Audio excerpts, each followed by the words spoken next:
Parliament സമ്മേളനത്തിന്റെ അവസാനത്തെ ദിവസം പ്രധാനമന്ത്രി പെട്ടെന്ന് ചില എം പിമാരോട് ഒന്നിച്ച് ഭക്ഷണം കഴിക്കാമെന്ന് തീരുമാനിക്കുന്നു. അതിപ്പോൾ നേരത്തെ വലിയ തോതിൽ അറേഞ്ച് ചെയ്ത വലിയ ഒരു വിരുന്നൊന്നുമല്ല, മറിച്ച് പ്രധാനമന്ത്രിയുടെ ഒപ്പം നടന്ന് ക്യാൻറ്റീനിൽ പോയി അവിടുത്തെ ക്യാൻറ്റീനിൽ നിന്നാണ് ഭക്ഷണം കഴിക്കുന്നത്. ഇങ്ങനെ ഭക്ഷണം കഴിക്കുന്നു.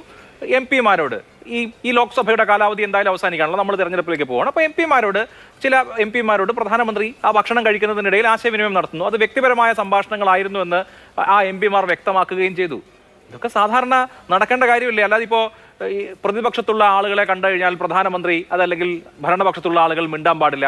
അതുപോലെ തിരിച്ചങ്ങോട്ട് ഭരണപക്ഷത്തുള്ള ആളുകളെ മന്ത്രിമാരെയോ പ്രധാനമന്ത്രിയോ കണ്ടു കഴിഞ്ഞാൽ എം പിമാരും മറ്റുള്ളവരും മിണ്ടാൻ പാടില്ല. അങ്ങനെയൊക്കെ ഉണ്ടോ?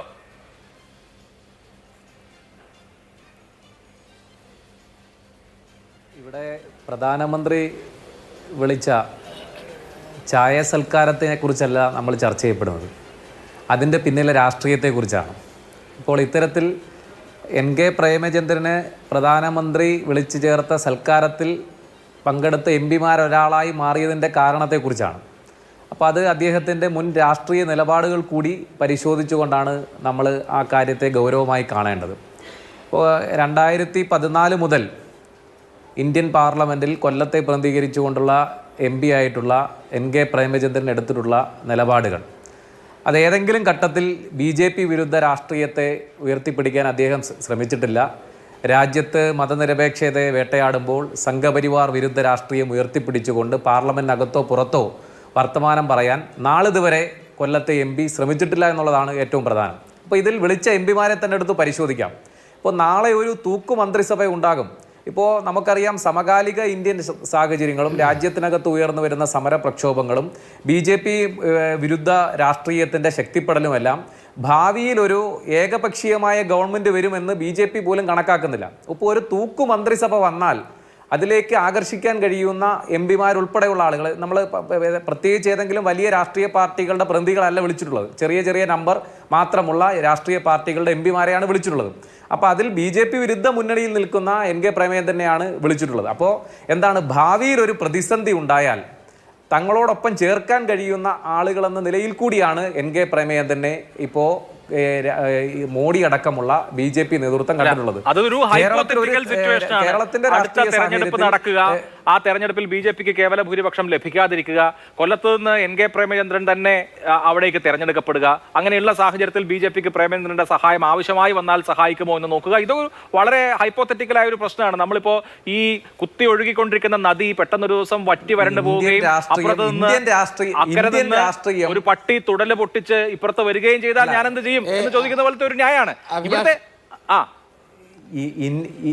ഇന്ത്യൻ രാഷ്ട്രീയം ചർച്ച അരുൺബാബു തത്വത്തിൽ പറഞ്ഞ രണ്ട് കാര്യമുണ്ട്. ഒന്ന്, കൊല്ലത്ത് പ്രേമേന്ദ്രൻ തന്നെ ജയിക്കുമെന്നല്ലേ, അതെനിക്ക് മനസ്സിലായി.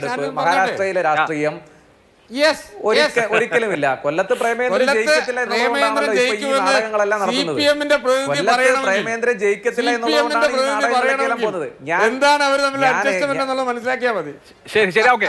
അല്ല, കൊല്ലത്ത് പ്രേമേന്ദ്രൻ ജയിക്കത്തില്ല എന്നുള്ളതാണ് നിങ്ങൾ 2014 മുതൽ. അല്ല, ഞാൻ പറഞ്ഞോട്ടെ, തുടക്കത്തിൽ തന്നെ അങ്ങനെ ഇടപെടാതെ തുടങ്ങിയത് പൂർത്തീകരിക്കാൻ ഞാൻ പറഞ്ഞു തുടങ്ങിയത് മാത്രമേ ഉള്ളൂ. ഞാൻ പറഞ്ഞ് പൂർത്തീകരിക്കട്ടെ. ഞാൻ പറഞ്ഞു തുടങ്ങിയ ഒരു വാചകം മാത്രം പിടിച്ചുകൊണ്ട് പോരുത്. അപ്പോൾ വരുന്ന തെരഞ്ഞെടുപ്പിൽ NK പ്രേമേന്ദ്രൻ ജയിക്കുമെന്നല്ല പറയുന്നത്, അതിനപ്പുറത്തേക്ക് ഇതിന്റെ ശരിയായ രാഷ്ട്രീയം നാം മനസ്സിലാക്കണം. ഇപ്പോൾ കഴിഞ്ഞ 2014 മുതൽ കൊല്ലത്തെ തെരഞ്ഞെടുപ്പുമായി ബന്ധപ്പെടുത്തെടുത്ത് പരിശോധിക്കുമ്പോൾ BJP ഏറ്റവും ദുർബലമായ സ്ഥാനാർത്ഥികളെയാണ് നിർത്തിയിട്ടുള്ളത്.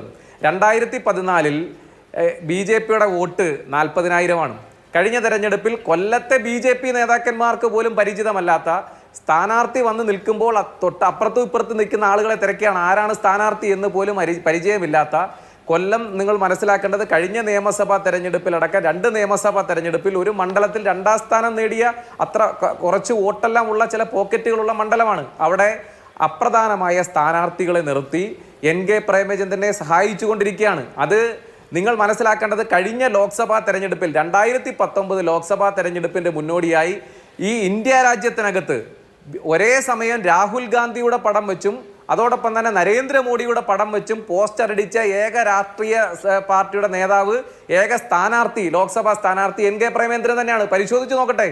UDF-ഉം BJP-യും പരിശോധിച്ച് നോക്കട്ടെ. കഴിഞ്ഞ ലോക്സഭാ തെരഞ്ഞെടുപ്പിന് മുമ്പായി രാഹുൽ ഗാന്ധിയുടെ പടവും വെച്ച് പോസ്റ്റ് അടിച്ചു, അതുപോലെ നരേന്ദ്രമോദിയുടെ പടവും വെച്ച് പോസ്റ്റ് അടിച്ച ആളാണ്. അപ്പോ ഈ വരുന്ന തെരഞ്ഞെടുപ്പിൽ കൊല്ലത്ത് വലിയ പ്രതിസന്ധി ഉണ്ട്. ആ പ്രതിസന്ധിയുടെ ഘട്ടത്തിൽ BJP-യുടെ സഹായം കൂടി ഊട്ടി ഉറപ്പിക്കുക. അതോടൊപ്പം തന്നെ ഞാൻ പറഞ്ഞു വന്നത്, അത് പൂർത്തീകരിക്കാൻ നിങ്ങൾ അനുവദിച്ചില്ല, പറഞ്ഞു വന്നത് നിങ്ങൾ മനസ്സിലാക്കേണ്ടത് കേരളത്തിൽ നിന്ന് BJP-ക്ക് ഒരു MP ഉണ്ടാകില്ല. അപ്പോൾ ഒരു ബൈ ട്രാൻസ്ഫർ വഴി ഒരു MP ഉണ്ടാക്കുക. അതോടൊപ്പം തന്നെ പ്രേമേന്ദ്രൻ ലക്ഷ്യം കാണുന്നത് ഒരു ബൈ ട്രാൻസ്ഫർ വഴി ഒരു കേന്ദ്രമന്ത്രി സ്ഥാനം ഉറപ്പിക്കുക എന്നുള്ളതാണ്. തെരഞ്ഞെടുപ്പിന് മുമ്പ് ഇവർ വളരെ വിദഗ്ധമായി നമ്മുടെ കേരളത്തിലെ ജനങ്ങളെ വഞ്ചിക്കുകയാണ്. NK പ്രേമേന്ദ്രൻ എന്ന് പറയുന്നത് എല്ലാ കാലത്തും ഒരു രാഷ്ട്രീയ ഭിക്ഷാന്തേഹിയാണ്. അദ്ദേഹം നമ്മൾ മനസ്സിലാക്കേണ്ടത്, അദ്ദേഹം തന്നെ പറഞ്ഞിട്ടുള്ളത് ഞാൻ ഫാത്തിമ കോളേജിൽ പഠിക്കുമ്പോൾ SFI പ്രവർത്തകനായിരുന്നു എന്നാണ്. ഒരു പഞ്ചായത്ത് സീറ്റിന് വേണ്ടി SFI പ്രവർത്തകനായിരുന്ന ആൾ RSP ആയിരുന്നു, MP ആയി, രാജ്യസഭാ മെമ്പറായി, ലോക്സഭാ അംഗമായി, അതുപോലെ MLA ആയി, സംസ്ഥാന മന്ത്രിയായിരുന്നപ്പോൾ VS ഗവൺമെന്റ് കാലയളവിൽ പരാജയപ്പെട്ട ഏക മന്ത്രിയായിരുന്നു. ആ മന്ത്രിയായി പരാജയപ്പെട്ടതിന് ശേഷം കുറച്ചു കാലം ഏതെങ്കിലും ഒരു അധികാര സ്ഥാനം ഇല്ലാതെ തനിക്ക് നിൽക്കാൻ കഴിയില്ല എന്ന് കണ്ടുകൊണ്ട് രണ്ട് ടീമിലായി CPM മത്സരിച്ച കൊല്ലം പാർലമെന്റ് മണ്ഡലത്തിന്റെ സ്ഥാനാർത്ഥിത്വത്തിന് വേണ്ടി പ്രശ്നമുണ്ടാക്കി. സോളാർ സമര കാലഘട്ടത്തിലെല്ലാം ഉമ്മൻചാണ്ടിക്കെതിരായും UDF-നുമെതിരായിട്ടെല്ലാം വലിയ വർത്തമാനമെല്ലാം പറഞ്ഞ് സമരത്തിൻ്റെയൊക്കെ നായകനായി നിന്ന് ഒരു ദിവസം നേരം വെളുത്തപ്പോൾ UDF പാളയത്തിലേക്ക് പോയി തൻ്റെ രാഷ്ട്രീയ ലാഭത്തിന് വേണ്ടി RSP എന്ന് പറയുന്ന രാഷ്ട്രീയ പ്രസ്ഥാനം, നിങ്ങൾ മനസ്സിലാക്കേണ്ടത്, കൊല്ലത്തുകാരാ ഞങ്ങൾക്ക് എല്ലാവർക്കും അറിയാം, കൊല്ലത്തെ തൊഴിലാളി വർഗ സമര പോരാട്ടങ്ങളിൽ, അതേപോലെ തൊഴിലാളി വർഗ സമരങ്ങളുടെ ചരിത്രത്തിൽ വലിയ പങ്കുള്ള രാഷ്ട്രീയ പാർട്ടിയാണ്. ഇന്ന് ആ പാർട്ടി എവിടെ കൊണ്ട് എത്തിച്ചിരിക്കുകയാണ്?